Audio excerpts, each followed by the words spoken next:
DJ alpha. हो भेंडी की कहूची सारू आहा जल्ही की कहे कखारू हो भेंडी की कहूची सारू जल्ही की कहे कखारू सबुठी चर्चा होची आलू साथे बाई कणर चोरी चोरी लोग चालीची आलू साथे बाई कणर चोरी चोरी लोग चालीची।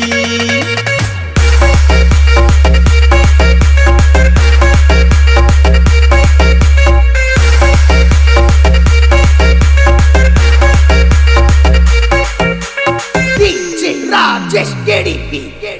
हो भेंडी की कहूची सारू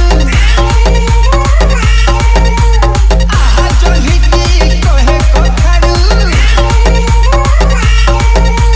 हो भेंडी की कहूची सारू जल्ही की कहे कखारू सबुठी चर्चा होची आलू साथे बाई गणर चोरी चोरी लोग चालीची आलू साथे बाई गणर चोरी चोरी लोग चालीची बिचरा कोबी होउची भाभी तार छातीटा फाटी जाउची आलू साथे बाई गणर चोरी चोरी लोग